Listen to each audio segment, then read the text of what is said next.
الأمور محدثاتها وكل محدثة بدعة وكل بدعة ضلالة وكل ضلالة في النار. يا أيها الذين آمنوا اتقوا الله حق تقاته ولا تموتن إلا وأنتم مسلمون. يا أيها الناس اتقوا ربكم الذي خلقكم من نفس واحدة وخلق منها زوجها وبث منهما رجالا كثيرا ونساء واتقوا الله الذي تساءلون به والأرحام إن الله كان عليكم رقيبا. يا أيها الذين آمنوا اتقوا الله وقولوا قولا سديدا يصلح لكم أعمالكم ويغفر لكم ذنوبكم ومن يطع الله ورسوله فقد فاز فوزا عظيما. حاضرین جمعہ، تمام قسم کی تعریف و توصیف اللہ رب العالمین کے لیے ہے، جس نے ہمیں اس دنیا میں زندگی گزارنے کا ہر سلیقہ سکھایا اور جس نے اس دنیا کو دارالامتحان بنایا، اور اس دارالامتحان میں ہمیں کن چیزوں کی تیاری کرنی ہے اور کس طرح سے تیاری کرنی ہے اور کس طرح سے ہم اس امتحان کو کامیاب کر سکتے ہیں، یہ ساری باتیں بتانے کے لیے نبی آخر الزمان جناب محمد صلی اللہ علیہ وسلم کو مبعوث فرمایا۔ نبی کریم صلی اللہ علیہ وسلم اپنے ہر خطبے میں یہ خطبۃ الحاجہ پڑھتے تھے جو میں نے ابھی آپ کے سامنے پڑھا ہے۔ اس خطبے کی ایک عبارت یہ ہے وَشَرَّ الْأُمُورِ مُحْدَثَاتُهَا، یعنی چیزوں میں، معاملات میں سب سے بری چیز بدعتیں ہیں۔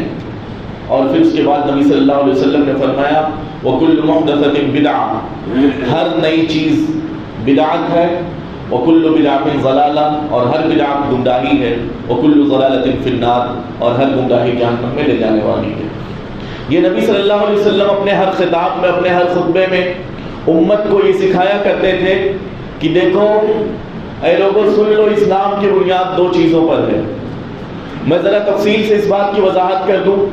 اللہ رب العالمین نے فرمایا یا ایھا الذین آمنوا اطیعوا اللہ واطیعوا الرسول ولا تبطلوا اعمالکم، اے لوگوں اللہ اور اس کے رسول کی اطاعت کرو اور اپنے اعمال کو برباد نہ کرو۔ سیدھی سی بات ہے، اللہ تعالیٰ نے اہل ایمان کو مخاطب کیا کہ اے لوگوں جو ایمان لائے ہو۔ یہ ہمارے لیے بہت شرف کی بات ہے۔ آپ سوچئے کہ یہ کائنات اتنی وسعتیں لیے ہوئے کہ ہم ایک گیلیکسی کے کسی ایک پلینٹ کا ایک چھوٹا سا حصہ ہے اور اس چھوٹے سے حصے میں بسنے والی ایک چھوٹی سی مخلوق ہے، لیکن اللہ تعالیٰ ہمیں اس قابل سمجھ رہا ہے کہ ہمیں ایڈریس کر رہا ہے، ہمیں مخاطب کر رہا ہے، ہماری رہنمائی کے لیے اپنا کلام اتار رہا ہے۔ میرے بھائیوں، اس سے بڑی سعادت کی بات کوئی نہیں ہو سکتی۔ ابن مسعود رضی اللہ تعالیٰ عنہ فرماتے ہیں کہ اے لوگوں، جب اللہ تعالیٰ قرآن میں یا ایھا الذین آمنوا کہے تو تم اپنے کان تیار کر لو، اپنے دلوں کو کھول لو، کیونکہ اس کے بعد اللہ تعالیٰ کوئی بہت ہی اہم بات بتانے والا ہے، کوئی ایسی بات بتانے والا ہے جس پر عمل کر کے تمہیں جنت ملنے والی ہے، کوئی ایسی بات سے منع کرنے والا ہے جس سے رک جاؤ گے تو تم جہنم سے بچ جاؤ گے۔ ابن مسعود رضی اللہ تعالیٰ عنہ کی یہ قول کو ذہن میں رکھیں اور پھر سے اس آیت پر غور کریں یا ایھا الذین آمنوا اطیعوا اللہ واطیعوا الرسول، اے لوگوں جو ایمان لائے ہو۔ دو باتیں ہمیں اس سے پتہ چلی کہ اللہ عظمتوں والا پروردگار جس نے اس گیلیکسی جیسی کروڑوں اربوں خربوں گیلیکسی بنائی، کہ جس نے صرف ایک یونیورس نہیں بنایا بلکہ ملٹی ورس بنایا، اور جس نے ہمارے اس پلینٹ ارتھ جیسے کئی بے شمار پلینٹس بنائے، اور اس میں بسنے والی ہزاروں مخلوقات میں سے ہم جیسی ایک چھوٹی سی مخلوق کو ایڈریس کر کے اللہ تعالیٰ ہمیں ایک بہت قیمتی بات بتانے والا ہے۔ لہٰذا اس بات کی اہمیت کو سمجھیے۔ اللہ نے کہا اطیعوا اللہ، سب سے پہلا حکم اللہ کی اطاعت کرو، اللہ کی اطاعت کرو، واطیعوا الرسول، رسول کی اطاعت کرو، ورنہ کیا حال ہوگا ولا تبطلوا اعمالکم، اس سے ہٹے تو تمہارے اعمال برباد ہو جائیں گے۔ تو میرے بھائیوں، اللہ اور اس کے رسول کی اطاعت ہی اصل ہے، اور یہی وہ چیز ہے جو ہمیں جنت کی طرف لے جانے والی ہے، اور یہی وہ چیز ہے جو ہمیں جہنم سے بچانے والی ہے، ورنہ ہمارے اعمال اکارت چلے جائیں گے۔ اللہ نے یہ نہیں کہا کہ اللہ اور اس کے رسول کی اطاعت کرو اور پھر اس کے بعد سیدھا کہا کہ اپنے اعمال برباد نہ کرو، یعنی کوئی بھی عمل جس میں اللہ اور اس کے رسول کی اطاعت نہیں ہوگی وہ عمل برباد ہے۔ تو پھر سے ہم لوٹتے ہیں خطبۃ الحاجہ کی طرف۔ نبی صلی اللہ علیہ وسلم نے فرمایا کہ ہر نئی چیز بدعت ہے، دین میں ہر نئی چیز بدعت ہے اور ہر بدعت گمراہی ہے اور ہر گمراہی جہنم میں لے جانے والی ہے۔ دو حدیثوں سے اس مسئلے کو واضح کر لیتے ہیں۔ میں نے کہا کہ ہر عمل کو قبول ہونے کے لیے دو شرطیں ہیں۔ سب سے پہلی شرط جو صحیح بخاری شریف کی سب سے پہلی روایت ہے، انما الاعمال بالنیات وانما لکل امرئ ما نوى۔ سب سے پہلی شرط کسی عمل کو قبول ہونے کے لیے یہ ہے کہ اعمال کا دار و مدار نیتوں پر ہے۔ آپ کی نیت درست ہونی چاہیے، آپ جو عمل کر رہے ہیں وہ خالص اللہ کے لیے ہونا چاہیے، آپ جو کام کرنے والے ہیں وہ اللہ کی رضا تلاش کرنے کے لیے ہونا چاہیے، کسی کو دکھانے کے لیے نہیں، کسی دنیاوی مفاد کو حاصل کرنے کے لیے نہیں، یا کسی کی نظروں میں اچھا بننے کے لیے نہیں ہونا چاہیے، بلکہ وہ عمل، اس عمل کا مقصد صرف اور صرف یہ ہو کہ اے اللہ یہ کام، یہ نیک کام میں تیری رضا کے لیے کر رہا ہوں۔ اسی لیے اللہ کے نبی نے فرمایا وَإِنَّمَا لِكُلِّ امْرِئٍ مَا نَوَى، ہر آدمی کو وہی اجر ملے گا جس کی اس نے نیت کی ہے۔ اسی طرح سے مشہور واقعہ ہے کہ قیامت کے دن ایک قاری، ایک شہید اور ایک عالم کو لایا جائے گا اور ایک مالدار کو لایا جائے گا، سخی مالدار کو، تو اللہ تعالیٰ تینوں کو اپنی نعمتیں یاد دلائے گا۔ پھر تینوں کہیں گے اللہ میں تیرے راستے میں لڑا یہاں تک کہ شہید ہو گیا۔ ایک کہے گا اللہ میں نے قرآن سیکھا اور سکھایا، اور ایک کہے گا اللہ تو نے مجھے مال دیا، میں نے وہ مال تیری راہ میں خرچ کیا۔ اللہ کہے گا نہیں تم سب جھوٹ بولتے ہو، تم نے میرے راستے میں جہاد اس لیے کیا تھا تاکہ لوگ تمہیں شہید کہیں، تم نے میرے راستے میں مال اس لیے خرچ کیا تھا تاکہ لوگ تمہیں سخی اور فیاض کہیں، تم نے قرآن کو اس لیے سیکھا اور سکھایا تھا تاکہ لوگ تجھے قاری قرآن کہیں، تو جو چاہتا تھا دنیا میں تجھے وہ کہہ دیا گیا، تو نے آخرت نہیں چاہا اپنے اس عمل کے ذریعے سے، لہذا آخرت میں کوئی حصہ نہیں ہے تیرے لیے۔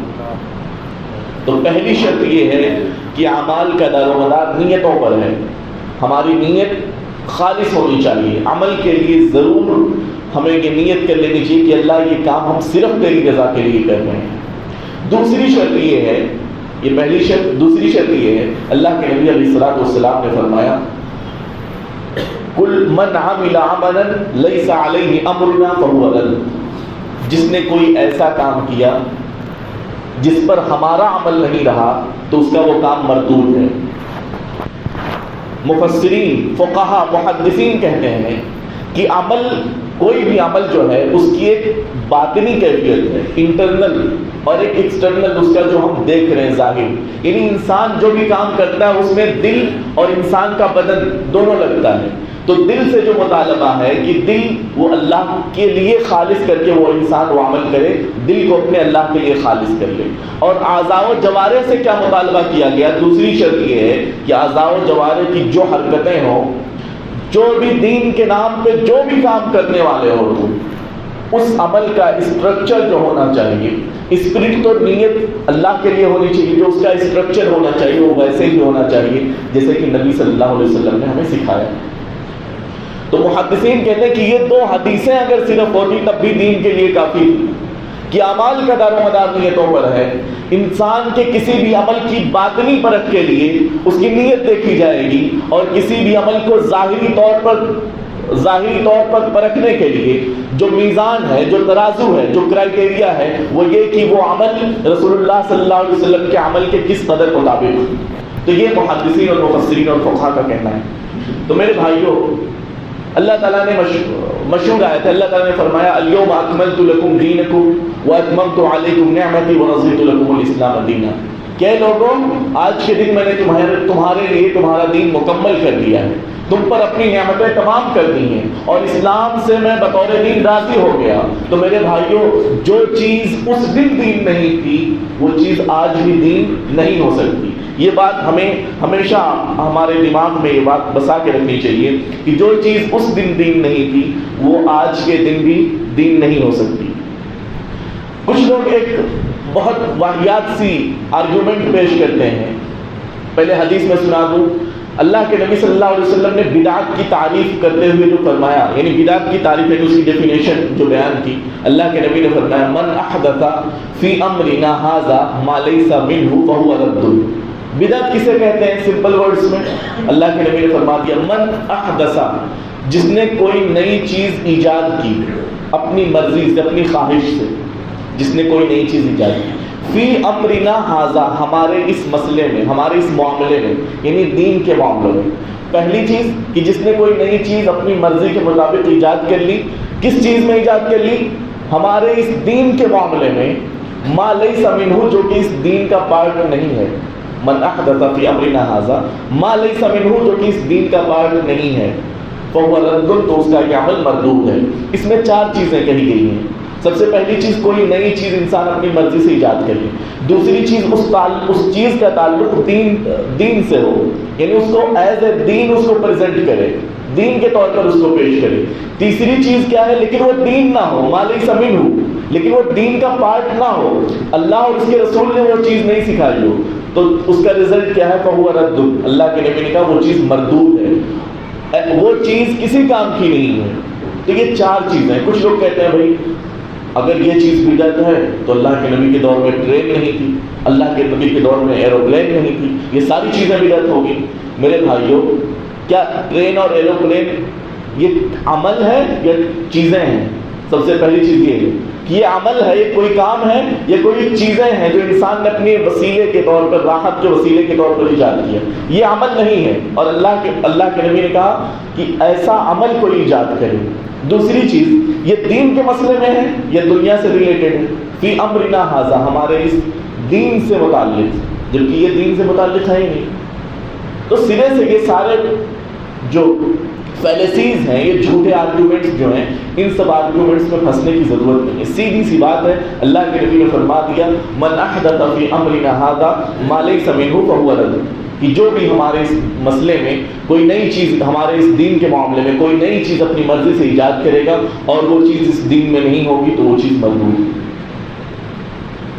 صحیح بخاری شریف کی روایت ہے، اللہ کے نبی صلی اللہ علیہ وسلم فرماتے ہیں کہ لوگوں، میں تم میں سب سے پہلے تمہارا حوض پر انتظار کروں گا، تو جو شخص بھی حوض پر میرے پاس سے گزرے گا وہ پیے گا، یعنی آب کوثر کو، جام کوثر کو وہ نوش کرے گا، اور جو شخص بھی جام کوثر کے قطرہ بھی نوش کرے گا، اللہ کے نبی فرماتے ہیں لم یظمأ ابدا، اس کو کبھی پیاس نہیں لگے گی، اس کو کبھی پیاس نہیں لگے گی۔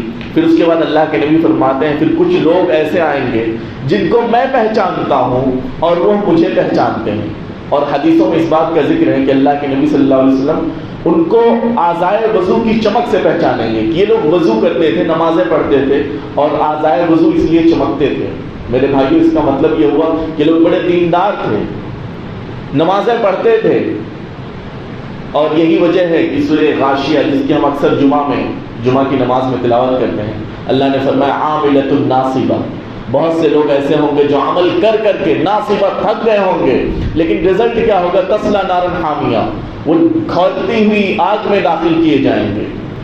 یعنی عمل کرنا یہ چیز کوئی اہم نہیں ہے، عمل دین کے مطابق کرنا یہ اہم ہے، زیادہ کام مطلوب نہیں ہے، کوانٹٹی سے نہیں فرق پڑتا، کوالٹی سے فرق پڑتا ہے، تو یہ چیز دھیان میں رکھنے کی ہے۔ تو اللہ کے نبی نے فرمایا کچھ ایسے لوگ آئیں گے جن کو میں پہچانتا ہوں اور وہ لوگ مجھے پہچانتے ہوں گے، لیکن ان لوگوں کو ان کے اور میرے درمیان ایک پردہ لگا دیا جائے گا۔ اللہ کے نبی کہیں گے انہم منی، کہ ان لوگوں کو دور کیوں کیا جا رہا ہے، یہ لوگ تو مجھ سے ہیں، یہ لوگ تو میری امت کے ہیں۔ اللہ کے نبی سے کہا جائے گا انک لا تدری ما احدثوا بعدک، اے نبی آپ کو پتہ نہیں کہ انہوں نے آپ کے بعد کون کون سی بدعتیں ایجاد کی تھی، کون کون سی بدعتیں ایجاد کی تھی۔ میرے بھائیوں، صرف اس جملے سے 2 باتیں پتہ چلی، انک لا تدری، اے نبی آپ کو معلوم نہیں۔ سیدھی سی بات ہے، اللہ کے نبی عالم الغیب نہیں تھے، اگر عالم الغیب ہوتے تو اللہ کے نبی کو نہ پوچھنے کی ضرورت پڑتی، نہ ان لوگوں کا، فرشتوں کا یہ جواب ہوتا کہ انک لا تدری، اے نبی آپ کو معلوم نہیں ہے ما احدثوا بعدک، کہ آپ کے بعد انہوں نے کیا کیا نئی نئی چیزیں ایجاد کی۔ اور دوسری چیز، پھر اس کے بعد اللہ کے نبی نے فرمایا کہ اس حدیث میں ما احدثوا بعدک، یعنی بدعت کی تباہ کاری دیکھیے کہ انسان وہاں تک پہنچنے کے بعد بھی عین وقت پہ اگر اس کو جامع کوثر سے روک دیا جائے، کتنی بڑی محرومی ہے، اس سے بڑی محرومی کیا ہو سکتی ہے۔ پھر اس کے بعد تیسری جو تباہ کاری ہے وہ یہ کہ اللہ کے نبی پھر خود ان لوگوں سے متنفر ہو جائیں گے اور کہیں گے سحقا سحقا لمن غیر بعدی، کہ ایسے لوگوں کے لیے تباہی اور بربادی ہو جنہوں نے میرے بعد دین کو بدل دیا تھا۔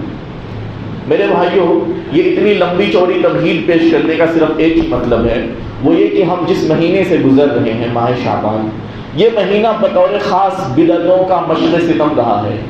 بدعتوں کی ایک بڑی تعداد اس مہینے سے تعلق رکھتی ہے. پہلے تو ہم یہ سمجھ لیں کہ شعبان کا مطلب کیا ہوتا ہے. شعبان شعبہ ہے، شعبوں سے بنا ہے، جس کا مطلب عربی میں ہوتا ہے نکلنا، پھوٹنا، کسی چیز کا کہیں سے نکلنا. اور شعبان کو شعبان اس لیے کہا جاتا ہے کیونکہ بعض لوگ کہتے ہیں کہ اس مہینے میں عرب جنگوں کے لیے نکلا کرتے تھے، اس مہینے میں عرب جنگوں کے لیے نکلا کرتے تھے، یا اسی طرح سے پانی کی تلاش میں عرب نکلا کرتے تھے، اس لیے اس بات کو شعبان کہتے ہیں. اور اسی طرح سے چونکہ بعد میں اس میں خیر کا چشمہ پھوٹا اور شعبان کی الگ اہمیت ہے وہ میں بتانے والا ہوں، اس لیے بھی اس کو شعبان کہتے ہیں. میرے بھائیوں، شعبان کی صرف ایک ہی فضیلت ہے، شعبان ماہ شعبان کی صرف ایک ہی فضیلت ہے، اور وہ یہ کہ اس مہینے میں انسانوں کے اعمال اللہ کی بارگاہ میں پیش کیے جاتے ہیں. انسانوں کے اعمال اللہ کی بارگاہ میں پیش کیے جاتے ہیں. ماہ شعبان میں بہت سے اہم تاریخی واقعات ہوئے ہیں، جن میں سے ایک اہم واقعہ یہ ہے کہ نبی صلی اللہ علیہ وسلم جب مدینہ ہجرت کر کے گئے تو پھر آپ نے وہاں بیت المقدس کو قبلے کے طور پر اختیار کیا اور بیت المقدس کی طرف نماز پڑھنے لگے. 16 یا 17 مہینے گزرے تھے، لیکن اللہ کے نبی کی اتنی خواہش تھی کہ قبلہ جو ہے وہ کعبۃ اللہ کو کر دیا جائے. اور آپ دیکھیے کہ مدینہ سے شمال کی طرف بیت المقدس ہے اور جنوب کی طرف کعبہ ہے، یعنی بالکل اپوزٹ سمت میں. چنانچہ 16-17 مہینوں کے بعد ہجرت کی اللہ رب العالمین آیت اتارتا ہے قد نرى تقلب وجهك في السماء فلنولينك قبلة ترضاها فول وجهك شطر المسجد الحرام وأينما كنتم فولوا وجوهكم شطرا. اے نبی قد نرى تقلب وجهك في السماء، اے نبی ہم آپ کے چہرے کو، آپ کو اپنا چہرہ آسمان کی طرف اٹھاتا ہوا دیکھتے ہیں کہ آپ انتظار میں ہیں کہ آسمان سے کوئی وحی اتر جائے اور خطہ تبدیل ہو جائے. اللہ تعالیٰ نے نبی صلی اللہ علیہ وسلم کی اس خواہش کا احترام کیا اور اللہ تعالیٰ نے کہا فَلَنُوَلِّيَنَّكَ قِبْلَةً تَرْضَاهَا، ہم آپ کو اس قبلے کی طرف پھیر دیں گے جس سے آپ راضی ہوں گے. تو اے نبی آپ اپنے چہرے کو بیت الحرام کی طرف پھیر لیجیے. اس میں دیکھیے کہ نبی صلی اللہ علیہ وسلم آسمانوں کی طرف دیکھ رہے ہیں، ایک اپنے دل میں ایک امید جگائے ہوئے. اللہ تعالیٰ کو یہ چیز کتنی پسند آئی. نبی صلی اللہ علیہ وسلم کی اہمیت دیکھیے، اللہ تعالیٰ کے یہاں کتنی اہمیت ہے نبی صلی اللہ علیہ وسلم کی کہ اللہ تعالیٰ نے نبی صلی اللہ علیہ وسلم کے آسمانوں کی طرف دیکھنے کو وہی کے الفاظ بنا دیا ہے. یہ ہے نبی صلی اللہ علیہ وسلم کے آسمان. اور اللہ تعالیٰ نے یہ نہیں کہا کہ ہم آپ کو بیت المقدس سے کعبے کی طرف پھیر رہے ہیں. اللہ نے کہا فَلَنُوَلِّيَنَّكَ قِبْلَةً تَرْضَاهَا، ہم آپ کو اس قبلے کی طرف پھیریں گے جو آپ کو پسند ہے. نبی صلی اللہ علیہ وسلم کی پسند کا احترام اللہ تعالیٰ نے کیا ہے اس میں.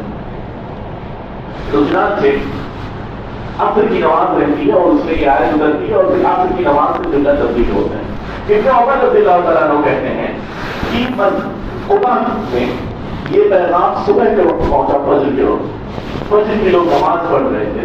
مسجد ذوالقرنین کے نام سے آج وہ مسجد مشہور ہے. تو فجر کی نماز پڑھ رہے تھے صحابہ کرام رضوان اللہ علیہم اجمعین.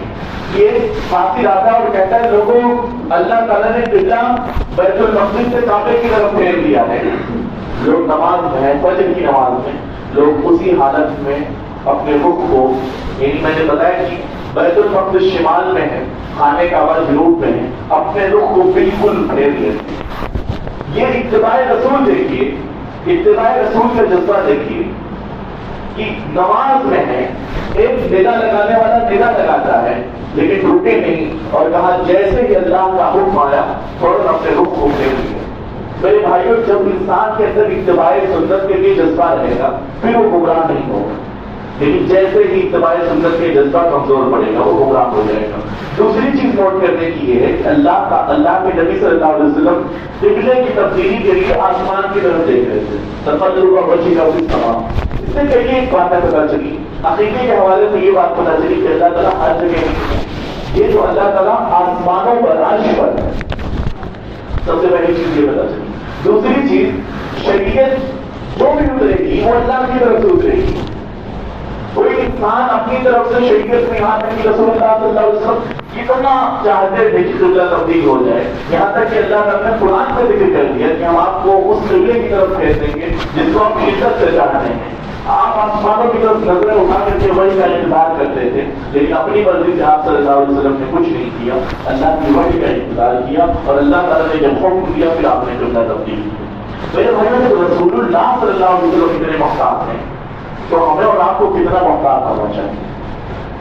اسی طرح سے ماہ شعبان کے حوالے سے میں نے بتایا کہ ایک ہی اس کی اہمیت اور فضیلت ہے، وہ یہ کہ اس مہینے میں اعمال پیش کیے جاتے ہیں اللہ کی بارگاہ میں۔ نبی صلی اللہ علیہ وسلم نے بہت زیادہ اس مہینے کا روزہ رکھتے تھے، بعض روایتوں میں تو یہ ہے کہ نبی اکثر روزہ رکھتے تھے، کچھ روایتوں میں نبی پورے شعبان کا روزہ رکھتے تھے، لیکن وہاں پورے شعبان کا روزہ رکھنے سے آپ نے منع بھی فرمایا ہے، تو اس کا مطلب یہ ہے کہ اکثر شعبان کا روزہ رکھتے تھے۔ جیسے کوئی آدمی دن میں اگر اکثر کوئی کام کرتا ہے تو ہم کہتے ہیں دن بھر کھیلتا رہتا ہے یا دن بھر پڑھتا رہتا ہے، جبکہ وہ اس بیچ میں کھانا کھاتا ہے، نہاتا رہتا ہے، ساری چیز کرتا ہے۔ تو اکثر اگر کوئی کام ہوتا ہے تو ہم اس کو پورا مجموعی طور پر ہم پیش کرتے ہیں۔ تو نبی صلی اللہ علیہ وسلم سے جب پوچھا گیا کہ آپ اس مہینے میں بہت زیادہ روزہ رکھتے ہیں، اس کی کیا وجہ ہے، تو آپ صلی اللہ علیہ وسلم نے فرمایا کہ یہ مہینہ ایسا ہے جو رمضان اور رجب کے بیچ میں، رجب اشہر حرم میں سے، اشہر حرم یعنی حرمت والے مہینوں میں سے، اور رمضان کی اہمیت اور فضیلت مسلم ہے۔ تو اللہ کے نبی نے فرمایا اس مہینے سے لوگ غفلت کا شکار ہو جاتے ہیں کہ ابھی شہر حرام سے گزرے ہیں تو رمضان آئے گا، اس مہینے میں تھوڑا آرام کریں۔ تو اللہ کے نبی نے فرمایا اس مہینے میں لوگ غفلت کا شکار ہو جاتے ہیں، اس لیے میں اس مہینے میں زیادہ محنت کرتا ہوں۔ اور کیونکہ اس مہینے میں انسان کے اعمال اللہ کی بارگاہ میں پیش کیے جاتے ہیں، لہٰذا میں چاہتا ہوں کہ جب میرا نام اعمال اللہ کی بارگاہ میں پیش کیا جائے تو میں روزے کی حالت کروں۔ اس سے ایک چیز یہ بھی پتا چلی کہ اگر کوئی چیز آپ کو کہیں پریزنٹیشن دینا ہے، آپ کو کوئی چیز اپنی پیش کرنی ہے، تو اس وقت آپ اپنا بیسٹ دیں، اپنی سب سے اچھی حیرت اور کیفیت کریں، کیونکہ نبی صلی اللہ علیہ وسلم کے اعمال پیش کیے جاتے ہیں، اور اللہ کے نبی کہہ رہے ہیں کہ میں چاہتا ہوں کہ اس وقت میں روزے کی حالت میں ہوں، یعنی کسی کے سامنے کوئی پریزنٹیشن دینی ہے، کوئی اسپیچ دینی ہے، یا کہیں بھی کوئی تعلیمی مظاہرہ کرنا ہے، کوئی اچھی چیز پیش کرنی ہے، یا مثال کے طور پہ لڑکے والے لڑکی کو دیکھنے آئے ہیں، لڑکی والے لڑکے کو دیکھنے آئے ہیں، جہاں پریزنٹیشن دینی ہے وہاں آپ اپنے آپ کو سب سے اچھا بنا کے پیش کیجیے، وہاں آپ جتنا بہتر سے بہتر آپ پیش کر سکتے ہیں اس کو بہتر سے بہتر پیش کیجیے۔ یہ چیز بھی پتا چلی سبھی سے۔ دوسری چیز کیا پتا چلی کہ اللہ کے نبی نے فرمایا کہ اس مہینے میں لوگ غفلت کا شکار ہو جاتے ہیں، تو اس سے پتا چلا کہ بعض اوقات کچھ چیزیں فضیلت کے حساب سے مشہور رہتی ہیں، لیکن اس سے بھی افضل کچھ ایسی چیزیں بھی ہوتی ہیں جو لوگوں میں مشہور نہیں ہوتی، جیسے کہ شعبان کے روزے، شعبان میں زیادہ سے زیادہ روزے رکھنا نبی صلی اللہ علیہ وسلم کی سنت ہے۔ تو باقی مہینوں میں لوگ اس بات کا خیال رکھ لیتے ہیں روزے رکھنے کا، لیکن شعبان میں اس بات کا خیال نہیں رکھ پاتے، تو اسی لیے نبی صلی اللہ علیہ وسلم نے کہا کیونکہ لوگ غفلت میں ہیں اس لیے میں اس مہینے میں زیادہ روزے رکھتا ہوں۔ تو لہذا جب لوگ غفلت میں ہوں تو اس وقت آپ کوئی بھی نیک کام کریں گے اس عمل کی اہمیت اور بڑھ جاتی ہے۔ یہی وجہ ہے کہ لوگ جب سو رہے ہوں آپ رات کو جان کے اللہ کی عبادت کریں، تہجد پڑھیں، اس عمل کی بہت اہمیت ہے، اس عمل کی بہت اہمیت ہے۔ بعض سلف بازاروں میں جا کر کے اللہ کا ذکر کیا کرتے تھے، وہ کہتے تھے بازار میں لوگ غفلت کے شکار ہوتے ہیں تو اس لیے ہم یہاں آ کے اللہ کی عبادت کرتے ہیں۔ یہاں تک کہ ابن مسعود رضی اللہ عنہ کہتے ہیں کہ لوگوں جب تم روزے سے رہو تو اپنے سر میں تیل لگا لیا کرو تاکہ تم پر روزے کا اثر ظاہر نہ ہو، یعنی اپنے اعمال کو، نفلی چیزوں کو زیادہ سے زیادہ چھپانے کی کوشش کیا کرو۔ تو میرے بھائیوں، شعبان وہ مہینہ ہے جس میں آپ کو خیر کے کاموں میں زیادہ سے زیادہ سفر کرنے کی کوشش کرنی چاہیے۔ اللہ تعالیٰ نے فرمایا السابقون السابقون اولئک المقربون، کہ جو آگے بڑھنے والے ہیں یہی لوگ اللہ کے نزدیک سب سے مقرب ہوں گے۔